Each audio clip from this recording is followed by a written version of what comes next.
Viajan por valles y montañas las ondas que unen a mi gente. El sentir del pueblo en el campo y la ciudad se unen en uno solo dial. Radio Costa Rica, Radio Costa Rica. 930 está la frecuencia que identifica a mi país. Radio Costa Rica, Radio Costa Rica. 930 la frecuencia de mi país.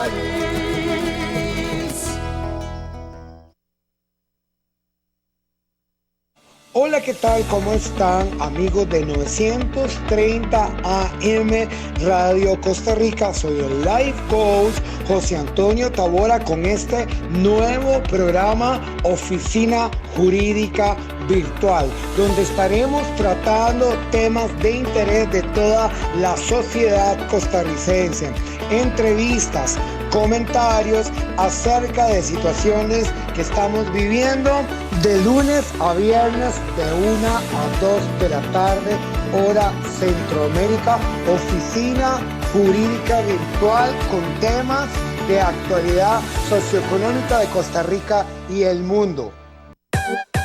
Pero necesitas estar bajo un techo, necesitas estar bajo una cobertura espiritual. ¿Por qué? Porque viene el día malo y la palabra de Dios dice, resistid al diablo y él huirá. Pero si no tienes resistencia, la ministración va a traer en ti esa resistencia a través de la cobertura espiritual. Cuando un ministro te dice, hay que orar por ti, hay que ministrarte, es porque algo está habiendo en ti. Entonces, tienes que buscar ese refugio.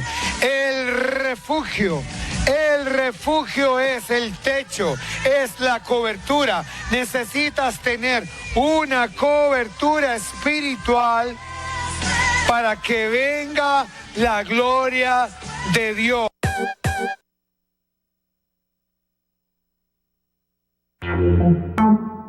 Señor, dame tu diseño. Señor, dame el diseño para el cual yo fui establecido y quiero parecerme a ti. Yo quiero parecerme a Dios, quiero parecerme a Él, quiero su unción fresca, quiero la unción del milagro, del prodigio, del perdón, de la restauración, de la restitución, pero quiero parecerme a ti, Señor, como Él no es como Él, no es como ella, no es como este, es como tú, Señor.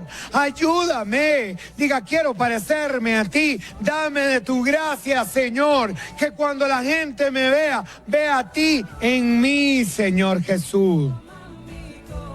Que cuando la gente me vea tu gracia, Señor, en mí. No quiero parecerme a mí, quiero parecerme a ti, Señor.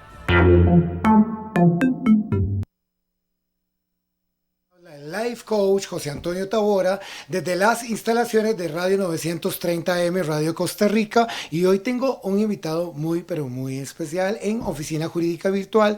Tengo al doctor litigante en Derecho Penal y profesor de Derecho Penal, al licenciado Efraín Rivera.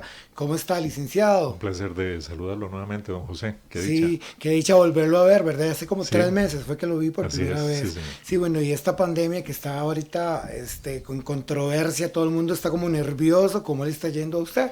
Bien, sí. Todo marcha muy bien. Hemos estado pues bien de salud.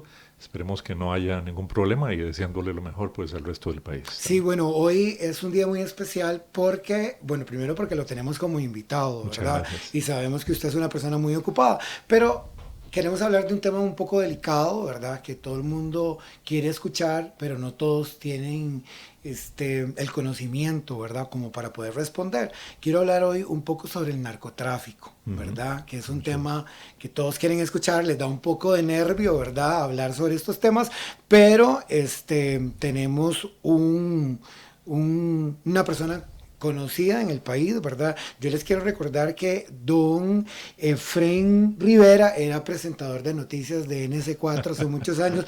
Yo sí me acuerdo, ¿verdad? Yo sí me acuerdo porque yo veía NC4. Y que además de litigante es doctor en Derecho Penal. Entonces cuéntenos un poco sobre este tema del narcotráfico en Costa Rica. Claro, con muchísimo gusto. Mire, básicamente siempre es importante quizás hacer una pequeña mención histórica, ¿verdad? Desde hace más de 5.000 años, el ser humano pues ha estado muy vinculado siempre con el tema de los consumos de sustancias, lo que ahora llamamos psicotrópicas. Indudablemente en la antigua China, en Egipto, los romanos, la antigua Grecia, pues el concepto de psicotrópico no se manejaba, pero existía el consumo de opio, de cocaína, de cannabis, a nivel, por ejemplo, de las tribus o de las civilizaciones precolombinas. Esta situación realmente se introduce con el nacimiento de las sociedades occidentales comerciales o mercantiles tal y como las conocemos el día de hoy, porque se convierte lamentablemente el tema del consumo de las drogas ya en un problema de salud pública, donde hay una manipulación evidente de la conciencia, del aspecto físico de las personas por medio de estos consumos y también por lo que genera en ese momento el comercio. Es a partir de los años básicamente 30 del siglo anterior que se empieza a generar un tema de distribución y concientización. Y por supuesto ya en los años 70, sobre todo pues con la época que conocimos de Pablo Escobar, lamentablemente en Colombia, y a partir de los años 70 y 80 que ya se produce una industrialización, una comercialización de las drogas, sobre todo de la cocaína. Pero realmente el tema de la heroína, cocaína, de la marihuana, son conceptos bastante antiguos que al día de hoy pues repercuten y se han convertido en un problema de salud mundial y también que afecta a las finanzas de todos los países y todos los estratos. Cuando hablamos de salud mundial, Costa Rica hay mucho consumo. Mire, el problema viene de la siguiente forma. Realmente hace 15 años, aproximadamente del 2005, la industria del narcotráfico lo que hacía era utilizar a los países centroamericanos como países de mero tránsito. Era muy poca la droga que se quedaba aquí en el país. El problema es que en esta comercialización, industrialización, trasiego de la droga, el tema también de la repercusión que tiene esto a nivel de la sociedad civil, de los diputados, el Poder Ejecutivo, se empieza a generar una situación donde se revierte el tema de que ya no eran países de tránsito, sino países destino de la droga. Y se produce también el hecho de que en virtud de los fuertes elementos que se introducen a nivel jurídico para la investigación del narcotráfico, ya no se paga dinero por la droga, sino que el narcotraficante que la producía, que la fabricaba, le dice al narcotraficante folclórico costarricense típico, le dice, mire, de ahora en adelante yo no le voy a pagar dinero, ya no vamos a trasegar dinero, sino que le voy a pagar con droga. Entonces, del cargamento, por ejemplo, de una tonelada, el 20% se destina para ese pago. Entonces, ¿qué genera esto? Lamentablemente que hay una subindustrialización, subcomercialización. Entonces, el narcotraficante casero tiene ahora que tomar parte de esa droga y comercializarla a nivel de centros educativos, a nivel de las barriadas, de los cantones, para entonces poder generar el dinero suficiente para seguir manteniendo su negocio. Esto genera indudablemente una subindustrialización, una subcomercialización. Aunque nosotros no somos el destino último, lo es Europa, lo es Estados Unidos y Canadá, indudablemente esto genera una repercusión tremendísima. Sí, cuando hablamos de subindustria, estamos hablando de como negociación de canjes, me imagino, yo te doy, usted renegócialo, es una cuestión como de una cadena. Es una comisión, por así decirlo, exactamente como cualquier otro negocio. Entonces obligan, ¿verdad?, al comerciante nacional, al narcotraficante nacional, a este tipo de conductas, y esto afecta a todos los estratos de la sociedad. Imagínense lo que tiene que ver con que ahora pues el comercio tiene que aumentar necesariamente a nivel de esas barriadas y esos cantones para que entonces ese comerciante produzca su propio dinero. Esto tiene otras consecuencias, ¿verdad? Porque lamentablemente el fenómeno del narcotráfico, del consumo de los estupefacientes, no se queda solo en el consumo. Tiene que ver también con, digámoslo así, la función pública, la función bancaria. Se pagan comisiones a intermediarios. Hay toda una serie de consideraciones adicionales que se afectan a nivel de los estratos. Las personas no solo ya se afectan por el tema de lo que es el consumo, que genera indudablemente un problema de salud, sino también un problema de aquellas personas que van a la cárcel por legalización de capitales dudosos o simplemente porque ayudan o colaboran con el narcotráfico de alguna manera a cambio de dinero, del dinero que se está produciendo a partir precisamente de que ahora es el costarricense el que paga por el consumo de la droga. Hay gente que tiene mucho dinero de procedimiento o de procesos dudosos. ¿Ese tipo de gente es fácil de detectar o no? Mira, es muy difícil porque lamentablemente los bancos y las leyes actuales de legitimación de capitales persiguen curiosamente a las personas que introducen el dinero en el sistema bancario nacional. La gente que no tiene digamos, respaldo, no va a agarrar $100,000 y los va a introducir en un banco. Claro. Ellos lo que hacen es manejarlo, ¿verdad?, en sus pacas de dinero y lamentablemente lo hacen así. Entonces lo trasiegan en el piso de un automóvil, lo tienen detrás de una pared de una casa, en el sótano, utilizan a niños, a escolares, a jóvenes. Incluso se ha dado mucho la revictimización, que es por medio de mujeres, que se maneja todo esto introduciendo dineros y droga en los centros penitenciarios, poniéndolo dentro o bajo de sus ropas. Entonces, este tipo de cosas genera una serie de conductas adicionales que se van proyectando y se forma una cadena, lamentablemente, depredatoria, ¿verdad?, donde unos se afectan a los otros. También genera el tema del sicariato. Es decir, si usted, por ejemplo, forma parte de esa cadena y le incumple a un alto mando, ellos simplemente toman la decisión de mandar a eliminar a aquella persona. Entonces hay una serie de situaciones, de conductas que se van paulatinamente y de forma progresiva proyectando en el resto de la sociedad. No digo que no esté bien lo que están haciendo los bancos, por supuesto que lo hacen bien, pero el foco de la política criminal a veces está mal orientado, se persigue a la persona que está haciendo bien las cosas, cuando realmente debería focalizarse aquella política criminal sobre las personas que realmente están criminalizando constantemente a la sociedad. Sí, en Costa Rica desde hace unos años para acá viene una serie de novelas de narcotráfico, de Pablo Escobar, como promocionando esto sin querer, ¿verdad? No estoy acusando a ningún medio de comunicación, pero viene como enseñándole al país y de repente como que se soltó una ola de este tipo de delincuentes. ¿Usted cree que eso influye mucho en la población costarricense? Yo creo que sí. Lamentablemente el tema de los medios de comunicación, ¿verdad?, como sí, medios que educan a las personas, que proyectan indudablemente valores, eso trasciende en la esencia del ser humano. Y es una de las cosas, no digo que debería de evitarse necesariamente, pero sí regularse. El problema es que creo, hasta donde he entendido de una forma más reciente, prácticamente ya no tenemos oficina de censura, Sí. ya no hay una oficina de control de radio, que antes veía pues absolutamente todos estos detalles. Recuerdo, no sé, que en los años 80, cuando de una u otra forma estaba vinculado a la radiodifusión en Costa Rica, prohibieron aquella famosa canción de la Sonora Dinamita, algo del cucu, ¿verdad? En Era una una promoción. no, era una canción. Sí, ¿verdad? pero promocionaba esto, ¿no? No, tenía que ver más que todo pues con algo casi que simbólico. No te metas con mi cucu, una cosa así, ¿verdad? Sí, me acuerdo. Era un tema bailable. Bueno, eso se censuró, pero usted pasa el tiempo y ve cosas más tremendas en la televisión o radio actual Claro. y no la censura.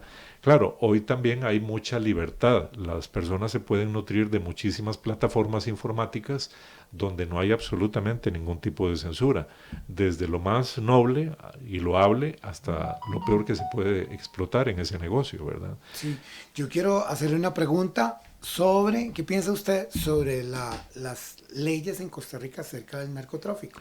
¿Habría que Mire, mejorarlas? ¿Siente no, como que hay que...? las leyes son muy inteligentes, o Sí, sea, realmente tienen un... Los diputados y las diputadas de nuestro país han tenido un sistema de reflexión bastante profundo. Técnicamente están muy bien elaboradas. Tenemos leyes conexas que tienen que ver con el comiso, con el decomiso, las leyes penales a nivel de secuestros extorsivos, a nivel de delitos informáticos, de una u otra forma relacionados o interrelacionados, las leyes de legitimación de capitales y por supuesto el tema del tráfico de drogas. Tenemos una ley muy amplia, debidamente reglamentada, un instituto que trabaja muy bien, que es el Instituto Costarricense sobre las Drogas, el ICD, pero el problema radica mucho en que una cosa es la política criminal que usted asienta en un libro o simplemente en el papel y la posibilidad técnica de llevar adelante esa política criminal por medio de cuerpos policiales especializados. Entonces, indudablemente, el apoyo mucho tiene que ver en ese sentido. También la necesidad de que la sociedad comprenda que tiene que tomarse a los niños y a los jóvenes y saberlos educar, reorientar en ese sentido. No me lo ha preguntado usted, posiblemente lo iba a hacer en el transcurso del programa, pero yo sí estaría en contra de una legalización de la droga, aunque sea para fines recreativos. como la marihuana. Cuando, sí señor, cuando uno conoce y sabe científicamente que un producto químico, cualquiera que sea, tenga la etiqueta que tenga o el grado de estupefaciente reducido o atenuado, pero destruye igualmente el cerebro y genera drogadicción, pues uno indudablemente se va a oponer a eso. Si uno tiene hijos, si tiene familiares, sabe que debe oponerse a eso. Hace poco tuve yo una entrevista con un especialista en derecho de cuello blanco, digámoslo así, ¿verdad? ¿Usted cree que esto de cuello blanco tiene que ver mucho con narcotráfico? Totalmente, totalmente, porque es una forma en que se legitima esa situación. Retomando un poco lo que le decía hace un momento, la justificación que se está dando para ahora legalizar, por ejemplo, el consumo de cannabis, es un tema de competencia a nivel de las organizaciones criminales. Es decir, porque la organización criminal está tan bien estructurada y produce tanto dinero, entonces ahora también el Estado debe de hacerlo. Esa no puede ser la justificación. La justificación suprema es la salud del ser humano. Y por supuesto una reeducación en todos los estratos. Entonces, sí, los delitos de cuello blanco tienen una proyección porque parten precisamente de situaciones donde se ha organizado esas estructuras tan grandes a nivel de narcotráfico que ya funcionan como industrias, como empresas verdaderas. O sea, hoy no es risible pensar que son corporaciones, que tienen administradores, gerentes, médicos, que tienen técnicos, que tienen químicos y bioquímicos trabajando precisamente para ver de qué manera ellos convierten, por ejemplo, el polvo de cocaína en un envase plástico y lo pueden enviar a Holanda o a uno de los países europeos y allá desintegrar ese envase para simplemente otra vez traducirlo en cocaína. Entonces hay toda una industria, lamentablemente, y en todos los niveles. El funcionario público en la actualidad en Costa Rica, hemos asistido a una época en la cual en los últimos 10 años han aparecido fiscales, jueces, miembros del OIJ, que tienen vínculos o han sido tentados por estas corporaciones de narcotraficantes. Hay uno cuando ve esas tiendas famosas y también negocios muy grandes que uno no encuentra cómo es que se sostienen, ¿verdad? Usted dice, pero ¿cómo es posible que estas tiendas estén abiertas y no hayan clientes, ¿verdad? Entonces uno empieza a dudar de dónde proviene el dinero y cómo es que se sostienen. Se ven como en ciertos sectores de Costa Rica, ciertos lugares que son lugares de lujo, ¿verdad? Donde uno sabe que para ir ahí usted tiene que tener dinero y poder comprar. Hay algunas tiendas que son tiendas muy famosas y que además para poder comprar usted una faja tiene que tener mínimo $1,000 para poderla comprar. Entonces uno dice, qué extraño, ¿verdad? Que en Costa Rica hayan gente que pueda comprar una faja que cuesta $1,000, $2,000, ¿verdad? Y que normalmente no tiene todo el mundo esa capacidad para comprar esos tipos de artículos. Esto podría asociarse, tal vez, digo yo, con lavado de dólares. En Costa Rica existe lavado de dólares. El delito como tal sí existe, se le llama técnicamente legitimación de capitales. Sí. El delito puede ser visto de una forma aislada, es decir, no necesariamente la empresa, la persona debe estar vinculada a un tema de narcotráfico. Sin embargo, sí puede ocurrir que la persona o la empresa esté incurriendo en un delito de legalización, de que ese dinero provenga de unas fuentes que indudablemente son dudosas o que tienen que ver directamente con el narcotráfico. Forma parte de uno de los eslabones entonces, pero no necesariamente la persona quizá está vinculada de una forma concreta, directa con el tema del narcotráfico. ¿Hay pero algún sí caso famoso de estos en Costa Rica? Sí, hay bastantes, sí. Lamentablemente ha venido proyectándose muchísimo, ¿verdad? Hay capitales emergentes, se les llama, personas que un día, con tal de legalizar, por ejemplo, una cantidad importante de dinero, sobre todo pues dólares, lo que hacen es que compran una tienda, compran una cadena de tiendas, compran un supermercado, una serie de pulperías, de repente le cambian el nombre, lo convierten en un supermercado y por supuesto la forma de evadir los controles es proyectando, diciendo de que ahora tienen ventas, no sé, u ofertas extraordinarias en arroz, en frijoles, y realmente lo que están haciendo es disfrazando una cantidad de dinero que tenían que introducir en la circulación nacional. ¿Hay algún caso de estos que usted haya decidido retirarse, que usted diga, no, mejor en esto no quiero meterme como abogado penalista? Sí, en la actualidad no, porque digamos estoy con una visión personal y Sí. profesional un poquito diferente, pero hará cuestión de unos 7, 8 años yo llevaba casos en los cuales se daban este tipo de situaciones. El abogado realmente desde el punto de vista ético lo que está haciendo es cumpliendo un mandamiento constitucional de representar los intereses de una persona. Para uno la persona no es culpable, sino que la persona está en un estado procesal donde tiene que ser representado. Si no soy yo, será otro abogado, si no es el otro abogado, será incluso un defensor público, Claro. puesto por la misma corte. Sí. Entonces, toda persona y en general toda organización o empresa tiene derecho a ser representada. Lo que sucede es que a veces sí toca partes éticas de uno, y es donde uno tiene que decidir si se convierte, pasa de ser un abogado defensor de intereses personales o empresariales a ser ya parte de la organización.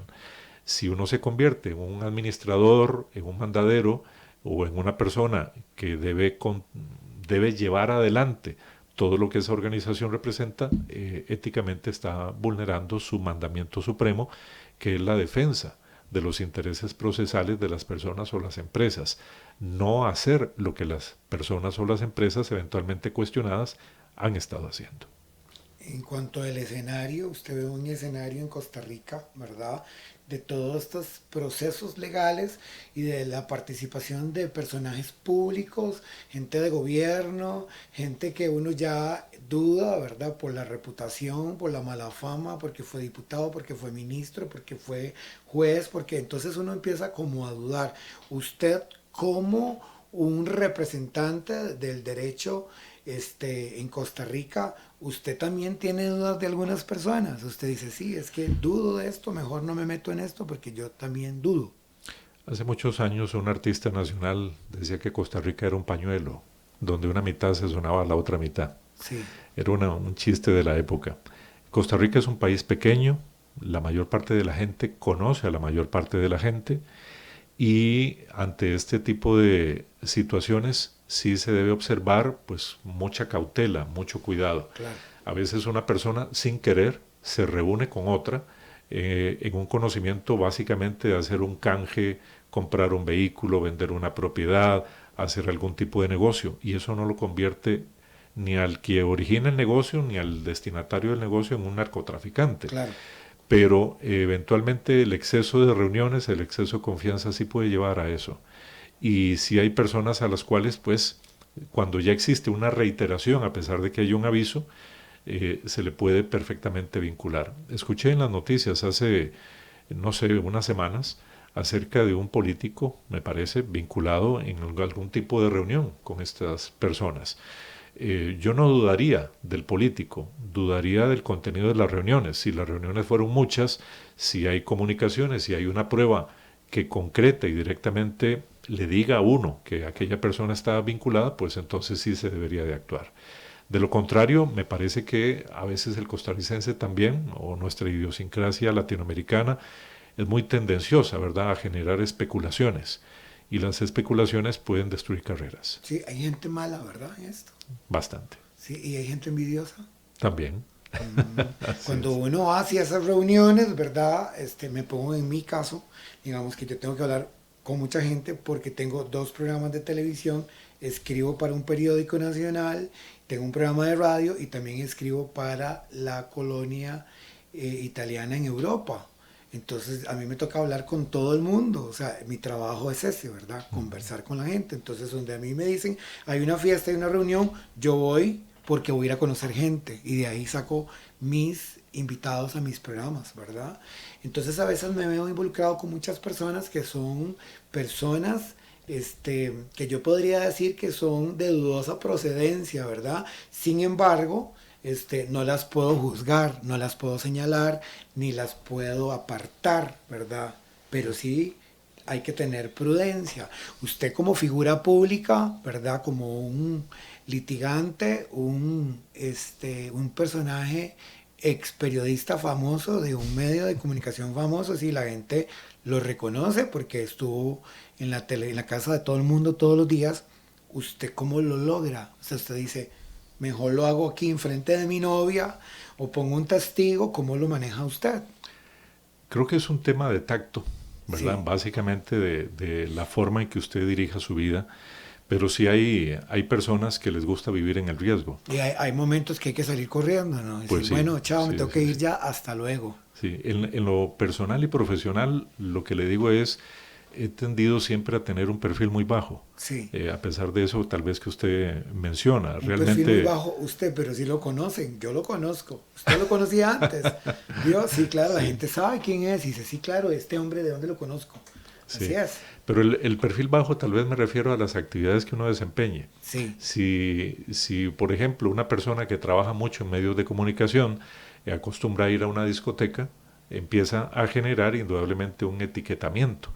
Entonces, el perfil bajo Lo me van a refiero grabar mucho... y pueden inventar algo. Es correcto. Claro. Además, el periodismo en Costa Rica también y en general, creo que, perdón, corrijo la frase, el periodismo en el mundo Sí. realmente tiene un gran defecto que es el cortar, suprimir.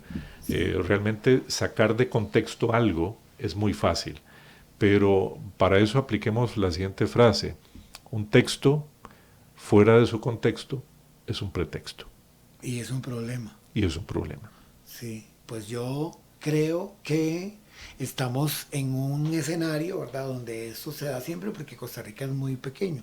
Ahora resulta que están muy de moda los bares clandestinos, o sea, todo está cerrado, pero después de las 9 de la noche usted ve que los noticieros hablan de que cerraron aquí, cerraron allá, que había fiesta aquí, que había fiesta allá, y esto tiene que ver también con el narcotráfico, porque las fiestas de hoy están rodeadas de fiesta, farra, drogas y mucha cosa. Usted, como abogado, ¿ha tenido que defender algún caso que usted crea que no debería haber defendido? Me ha pasado, sí, Claro. a lo largo de los años, creo que 2 ocasiones concretas, pero he sabido retirarme desde el punto de vista de no vincularme. Claro. Y también pues lo hago con mucho respeto, o sea, no genero un ambiente confrontativo, sino simplemente dentro de ese perfil bajo que le hablaba, pues hablar quizá con el cliente o con la empresa y decirle, mire, hay un choque ético, o simplemente también soy del criterio que uno no tiene que justificarse de todas sus acciones en la vida. Claro. Tome la decisión, renuncie, aléjese del punto donde está caliente el asunto y siga adelante con Calladito su vida. más bonito. Pues sí. Sí, cuando usted empieza a llevar un caso de estos difíciles, usted hace un diagnóstico primero. Primero lee un expediente y usted ya sabe si lo va a ganar o lo va a perder, según su criterio. Es muy difícil. Eso también forma parte quizá un poquito del mundo de la especulación. Creo que un profesional en derecho, hombre, mujer, que se precie de serlo, debe sí tener un buen talante, un buen conocimiento para asumir los casos en el sentido de lo que usted está diciendo. Saber con visión de lejanía si el caso tiene buen rumbo, si se va a ganar, si se va a perder, qué nivel de riesgo puede haber con ese caso. En esta materia, digamos lo que es la materia de los juicios penales, que es tan sensible, hay que tener todavía mucho más capacidad técnica, científica, mucho estudio para llevar adelante la representación de las personas. Si no se tiene, pues es mejor a veces hacer otro tipo de labores que igualmente son dignas y propias de los profesionales. No sé, ser simplemente notario o llevar casos civiles o representar casos de familia, pero igual la sintomatología es la misma, o sea, nadie puede asegurar al 100% que un caso se va a ganar. Sin embargo, uno sí tiene esa visión para saber qué va a ocurrir con ese caso, y a veces si eso se tiene y se dice desde el principio de una forma honesta, sí, ayuda mucho para que el cliente tome las decisiones correctas. Hay mucha gente que está en un proceso penal y de repente lo allanaron, les congelaron sus cuentas, tal vez no es culpable, pero está en ese proceso, tiene un proceso penal, le allanaron, le congelaron las cuentas, lo dejaron sin carro, lo dejaron sin nada, y está en ese proceso y no tiene cómo pagarle a un abogado como usted, ¿verdad? Entonces viene y le dice que le da un cuadro de, no sé, de Rafa Fernández, y le da un BMW. Sí, porque la gente está desesperada. Yo conozco gente que ya, o sea, están como locos porque no tienen cómo defenderse, no quieren que un defensor público los atienda, no porque son malos, sino que los defensores públicos tienen 800, 900, 1000 casos y de repente se están leyendo el expediente 10 minutos antes para ir a defenderlos y llegan a donde usted, a donde un abogado penalista famoso, y le dicen: no tengo plata, pero tengo un bolso de Louis Vuitton de mi esposa, tengo un cuadro de Rafa Fernández y un BMW. Usted, por favor, puede llevar mi caso. ¿Qué pasa con gente así, que de verdad usted sabe que no son culpables, pero lo embarraron en el asunto? Porque también pasan esas cosas en este país. Bueno, dentro de lo que es el principio de libre comercio, sí, entre los seres humanos, eso es posible. O sea, puede ocurrir que una persona claro, reciba, y creo que sobre todo en la situación actual o en la coyuntura actual, el concepto de canje se sí, viene manejando mucho. Bueno, sí, yo doy un servicio, usted me paga también con otro servicio o con bienes. O con bienes. Eso puede ocurrir. Claro. Yo le hablo por mi caso personal y profesional, no es algo que yo haga. Yo, sí, digamos, la forma no mía, hace, pero me imagino que le han hecho esas ha ocurrido, sí, sí, claro, ha ocurrido, pero la forma mía de trabajar es básicamente con efectivo, con metálico, ¿verdad? Así es. Claro, sí, pero sí pasa. Pasa mucho. Sí, sí, claro. Sí, sí. Lo que pasa es que tal vez le comento, me parece, ya entrando en un tema de carácter ético, sí, el profesional en derecho tiene que saber diferenciar cuando es el profesional que asiste al cliente y cuando se convierte en socio del cliente. Cuando uno se convierte en socio del cliente, lamentablemente está violando principios éticos. Claro, o sea, no se haga socio del cliente. Soy del criterio que no. Solo es el cliente y ya. Si la persona está pasando, entonces mejor que empiece a vender sus cosas para que le pueda pagar al abogado.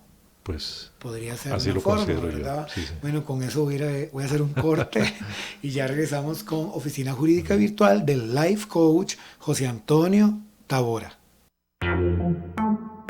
La palabra dice: de toda cosa guardada, guardo mi corazón, porque de él mana la vida. Pero entonces, para poder guardar mi corazón, primero tengo que saber qué es lo que estoy guardando. Mis sentimientos, mis emociones, mis pensamientos. Porque a lo mejor antes me entregaba completamente a una persona y alguien me dijo: ay, es que yo amo a esta persona. Y yo dije: ¿cómo puedes amar a esta persona si la acabas de conocer? Uno no ama en 30 días. Uno tiene que conocer primero a la persona, ¿verdad? Y para poder amar necesito primero conocer. Para poder entregar mi corazón a una persona, primero tengo que conocer a la persona, ¿verdad? Ir pasando paulatinamente mi relación.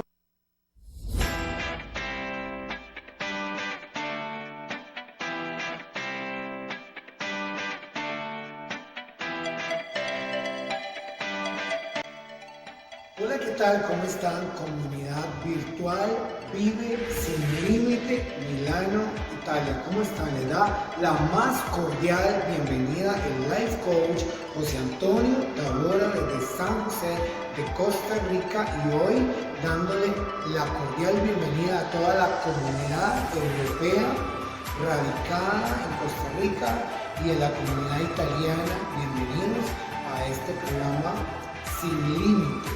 Hoy quiero darle la más cordial bienvenida a las redes sociales, a todas las redes sociales que abarca esta comunidad y este gran proyecto Sin Límite en Italia. Un saludo muy cordial para la fundadora de esta comunidad, a Glenda, de Italia, de Milano. Y también quiero mandar un saludo muy especial a toda la comunidad latinoamericana en Italia, y hoy estoy abriendo esta nueva temporada de nuestra parte como motivador de vida a nivel internacional. Quiero mandar un saludo muy especial también a toda la comunidad latinoamericana que está viendo este programa Sin Límite, y saludos también a todo el mundo donde llega este programa Sin Límite. Saludos cordiales, muy invitados a todos a ver mi programa dentro de esta página sobre motivación.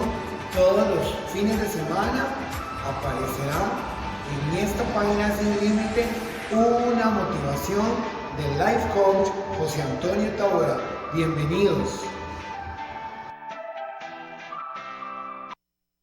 Bien, estamos en el programa de Life Coach José Antonio Tabora, Oficina Jurídica Virtual, y estamos hablando hoy sobre narcotráfico. Bueno, yo quería contarle a usted que yo soy el asesor de prensa de la Asociación de Privados de Libertad y sus familiares, ¿verdad? Y uno escucha casos.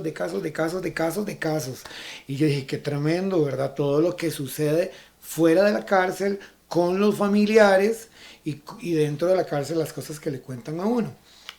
Usted es una persona brillante, es conocido por eso, ¿verdad? Que es una persona brillante, que ha destacado en el periodismo nacional y ahora también como abogado penalista, ¿verdad? Que escoge sus casos, que ve en qué meterse, que tiene tacto, que ve qué le conviene, qué no conviene, ¿verdad?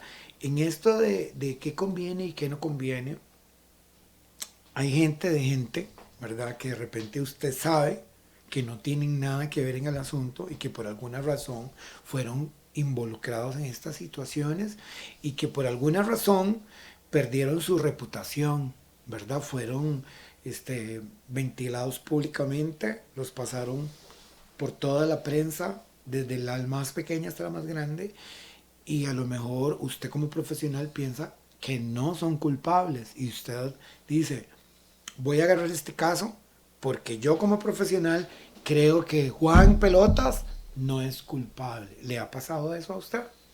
No, no me ha pasado. Pero no me ha pasado porque no me permito yo mismo que me pase. Yo no me cuestiono la inocencia de la persona, ni tampoco la culpabilidad. Yo técnicamente hago un estudio del expediente, sí, y defiendo lo que está en el expediente. Sí. Más allá del expediente, cualquier cosa es especulación y cae en el mundo de lo novelesco, ¿verdad? Los jueces van únicamente a fijarse en lo que diga el expediente, el fiscal va a acusar lo que diga el expediente, yo voy a defender con lo que esté en el expediente. Okay. Cuando hay un expediente que está viciado y usted dice, esto está viciado, usted fácilmente puede decir que está viciado el expediente y que con su experiencia podría votar o tirar una acusación. Bueno, es interesante lo que usted consulta. pasa un poco como con el médico. Cuando una persona llega a la oficina de uno, sobre todo un abogado penalista, es como ir donde el oncólogo. Usted no quiere ir y usted no quiere aceptar lo que el doctor le tenga que decir. Hay dos posibilidades, vivir o morir. Con el abogado penalista hay dos posibilidades. Sí. Absolver a la persona porque se gana el juicio o condenar a la persona porque los otros ganaron el juicio. Partiendo de eso, le reitero, trato de ser lo más técnico y profesional posible y trato de no vincular asuntos de carácter emocional o adelantarme en algunos criterios. Sí trato de ser una persona que enseña derecho sin hacer apología del delito, es decir, no defender para nada el delito y mantener una distancia prudencial. Si se pierde la objetividad en materia de derecho, creo que sería exactamente la misma del médico. Si se pierde esa objetividad, el médico haría un mal trabajo. Usted es profesor de Derecho, ¿verdad? ¿En una universidad? Sí, así es. ¿En una? Solo en una, sí. ¿En cuál universidad? En la Escuela Libre de Derecho. ¿Y sus alumnos lo están escuchando ahorita? Deberían, no ¿verdad? Sabía, deberían, claro. Yo diría, uy, mi profesor lo está entrevistando hoy. Bueno, y cuénteme una cosa. Viendo, digamos, el escenario de las personas que están involucrados en casos de narcotráfico, ¿hay casos que usted haya visto que no tienen fin? Que usted diga, esto no tiene fin, nunca se va a terminar con esto. Ocurre muchísimo. Uno de los grandes problemas es el proceso en Costa Rica. Es un proceso largo, tedioso, intrincado. De hecho, una de mis críticas, quizá a nivel de profesores, profesoras, de profesionales en esta materia, es que el costarricense, el latinoamericano en general, se ha convertido en un procesalista. El proceso es importante, pero los casos no se deben de ganar o perder por el proceso. Se deben de ganar o perder por el fondo del asunto, es decir, porque se demuestra que una conducta es ilícita y se condena a la persona, o se demuestra que aquella conducta realizada por la persona no es ilícita y la persona queda libre. Así es como se piensa el derecho en esencia.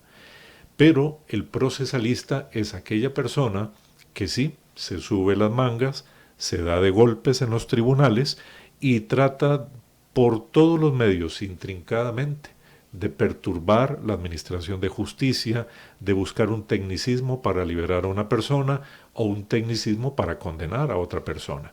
Entonces, tiendo a alejarme del concepto del procesalista tradicional y acercarme más bien al penalista esencial. En ese sentido, creo que nosotros sí tenemos un problema de procesos que se han hecho litúrgicos en nuestro sistema, ¿verdad? Por decirlo de alguna forma casi que elegante. Recientemente, el año pasado, terminé un proceso cuyo expediente empezaba con 00. Quienes estamos en la vía judicial y comprendemos la nomenclatura que se usa para rotular un expediente, 00 significa que inició en el año 2000, un proceso penal, y que al año pasado tenía 20 años de estarse trabajando en ese proceso. Imagínense las familias, los costos económicos, el costo para el Estado incluso. El Estado de la Nación, esos tradicionales libros e informes que se dan año con año o cada 2 años, dijo de una forma reciente que el costo para el Estado, para el ciudadano costarricense, en promedio, es que una audiencia en el Poder Judicial tiene un valor una mañana o una tarde en agua, luz, teléfono, salario del asistente o del asistente, salario del juez, de la fiscal, de la persona que asiste allí, de 600,000 colones. Cuando un juicio usted lo eterniza en el tiempo y dura 20 años, saque la cuenta, ese proceso le ha costado al país 100, 200 millones de colones. También el desgaste emocional. Y el desgaste de las personas, claro, ¿verdad? Entonces se vuelve, en lugar de haber justicia, hay injusticia. Y me parece que eso sí debería atacarse de una forma muy profesional. Los profesionales actuales jóvenes son personas con mucha fortaleza, con mucha capacidad, y pueden perfectamente enfrentar un proceso en cuestión de horas, días, semanas. Creo que nosotros deberíamos sí hacer una reforma procesal que aligere considerablemente. Ahora, en materia de delitos sexuales, por ejemplo, hubo una modificación hace 2 años con motivo de algunos de estos casos que tienen que ver con la iglesia, y se amplificó la prescripción pasándola de 10 años a 25 años. Wow. Imagínense lo que es, desde mi punto de vista, pues, si lo critico, el que una persona que cumple 18 años y después de 25 años venga a denunciar determinada situación. ¿Dónde está la prueba? Hay un principio de carácter criminológico que se aplica mucho en la justicia de los países nórdicos, Dinamarca, Noruega, Suecia, Finlandia, Suiza, Canadá, un poco Estados Unidos. Y es una premisa: lo que no se resuelve en 48 horas no se va a resolver nunca. Entonces, la administración de justicia y técnicamente los auxiliares de justicia, el organismo de investigación judicial, el complejo de ciencias forenses, deben de tener la capacidad técnica y reactiva de poder actuar ante la comisión de un ilícito. Igualmente las autoridades policiales costarricenses, porque cuando ya un caso no se resuelve en cuestión de una semana, ya prácticamente pasó a formar parte del inventario de ese edificio. Qué tremendo. Y cuando tenemos que juzgar el trabajo de los encargados de hacer justicia en este país, habrá gente que se equivoque, que usted crea que el veredicto no estaba correcto, que usted diga, no, faltó aquí más contenido para poder evaluar esto. Tenemos una escuela judicial, es una escuela formadora de profesionales que ya son profesionales, es decir, personas graduadas que se introducen en la escuela judicial básicamente para ocupar puestos de jueces, fiscales, de defensores públicos. La escuela judicial tiene una capacidad increíble de formación a nivel latinoamericano incluso, y ha sido admirada y premiada constantemente. Lo que sucede es que es un tema de decisión. Sí. La mediocridad empieza, le voy a decir, no porque uno decida ser mediocre, sino porque a veces simplemente no hace nada. La mediocridad es pasividad. Cuando no hay disciplina, cuando no hay voluntad, pasa lo peor. Y tiene que ocurrir lo peor si no se cumple. Lo demás sería un asunto de suerte, como un mago que saca de un sombrero conejos o palomas. Entonces, me parece que es pocas las circunstancias que yo como profesional he visto donde un juez o un fiscal se equivoca. Sí pasa. A lo largo de mi carrera he visto 2 sentencias y las llevo contabilizadas, solo 2 sentencias donde es evidente que hubo errores, donde fue evidente que la persona se equivocó, que no tenía el conocimiento y que lo que hizo fue formar parte de ese índice de mediocridad. ¿Qué pasa con el Tribunal de Casación? Nuestro Tribunal de Casación básicamente hoy es la Sala de Casación. Está compuesta por 5 magistrados y magistradas. Los tribunales de apelación dejaron de existir hace ya algunos años. Existían a nivel de, digamos, como estaba el tribunal que conoce del juicio, sí. Después venía el tribunal de apelación o tribunal de casación, y dependiendo pues en ese momento de la reforma procesal que se estuviera conociendo. Pero nuestro único tribunal de casación es la Sala de Casación Penal, es la Sala Tercera, y hace un trabajo encomiable, indudablemente. Voy a hacer una pausa y regresamos con más de Oficina Jurídica Virtual con José Antonio Tavora. Hola, ¿qué tal? ¿Cómo están, amigos del periódico La Voz de Goicoechea? Hoy quiero hablarle de hacer una pausa. A veces uno necesita pausarse y decir, voy a parar, voy a hacer las cosas pensando en lo que estoy haciendo. Cuando las estoy haciendo bien y aún haciéndolas mal, usted va a parar y voy a decir, voy a hacer una pausa, voy a parar, voy a meditar lo que estoy haciendo, y si lo estoy haciendo bien o inclusive lo estoy haciendo mal, esta pausa me va a dar un discernimiento de espíritu. ¿Qué significa esto? Que voy a empezar a discernir si lo que estoy haciendo lo estoy haciendo bien o si lo que estoy haciendo lo estoy haciendo mal. ¿Por qué? Porque es bueno parar, hacer una pausa, autoevaluarse, autodiscernirse, autoanalizarse y pensar si esta pausa me está dando una nueva estrategia para cambiar lo que estoy haciendo, o si lo estoy haciendo mal, para cambiar lo malo y redirigirme. Entonces es necesario que yo haga una pausa a lo que estoy haciendo para que todo lo que esté haciendo lo haga correctamente. Mire, una pausa significa detenerse, una pausa significa hacer silencio, una pausa significa hacer las cosas por el bien de todos, y una pausa significa hacer las cosas bajo una dirección y un propósito. En el momento en el que usted hace las cosas bajo una dirección y bajo un propósito, entonces todas las cosas te van a salir bien. ¿Por qué? Porque estás haciendo las cosas ordenadas. Viene el orden, viene la gracia, viene el favor, vienen las cosas bien hechas, y entonces verás literalmente el esfuerzo por la pausa. Y si usted me dice, coach, como una pausa, yo le voy a decir, sí, es necesario. La pausa es necesaria. A veces es bueno detenerse y decir, voy a pensar lo que hice, voy a volver a ordenarlo, y usted verá literalmente el propósito de Dios en usted. Habló para ustedes Life Coach José Antonio Tabora.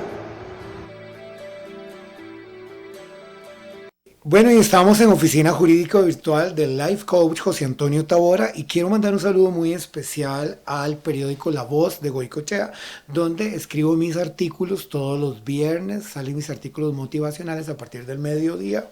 Y también quiero mandar un saludo muy especial al canal Cristo Visión, el canal familiar, donde tengo mi programa motivacional que se llama Supérate, todos los días de martes a viernes de 10 a 10:30 de la mañana. Y de paso saludo al exdiputado don Justo Orozco, que es el dueño del canal.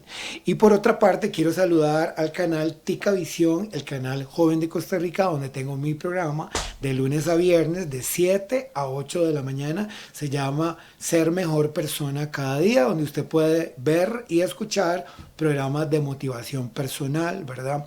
También quiero saludar muy cordialmente a Glenda Ramírez, que nos está viendo y escuchando desde Italia, de la página Sin Límites, donde escribo artículos motivacionales para la comunidad italiana. Bien, y vamos a hacer las conclusiones porque nos quedan 4 minutos. Quiero enseñar esto. Vean lo que me regaló don Efrén, que quede grabado. Vean lo que me trajo, un regalito. Dios me sorprendió. Y bueno, don Efrén, muchísimas gracias. Con todo el gusto. No está no se ve en cámaras, pero también está la esposa de don Efrén. Muchísimas gracias por venir. ¿Cuál es su conclusión de este tema de narcotráfico en Costa Rica? Mire, el legislador ha sido, le reitero, técnicamente muy inteligente en la elaboración de la ley. Observemos lo que dice la ley. Es una ley de sentido común hecha para la totalidad de las personas. Vender, comerciar, poseer, traficar, transitar, elaborar, contribuir, prestarse para, cualquiera de estos verbos se aplican precisamente para formar parte del entramado del narcotráfico. Alejémonos de eso. La primera política criminal empieza en el núcleo familiar, en las escuelas y en los colegios. Y de allí, pues, lo triste es cuando usted no ha tenido quizá la oportunidad de advertir estas situaciones, y un familiar, un hijo, un sobrino, cualquiera, pues puede caer en las redes del narcotráfico. No juzguemos a las personas a priori y dejemos que las cosas buenas empiecen a ocurrir. Construyamos una sociedad mejor. Sí, bueno, muchísimas gracias al licenciado Efrén Rivera por su aporte a la sociedad costarricense a través de este programa, a su esposita por haberlo acompañado y apoyar a su esposo, ¿verdad? Y quiero dar un agradecimiento muy especial a toda la comunidad costarricense que está escuchando acerca de ese tema. Mejor no nos metamos en enredos, ¿verdad? La palabra de Dios dice, el sabio ve el mal y se aparta. Desde Oficina Jurídica Virtual 930 AM Radio Costa Rica, habló para ustedes Life Coach José Antonio Tabora.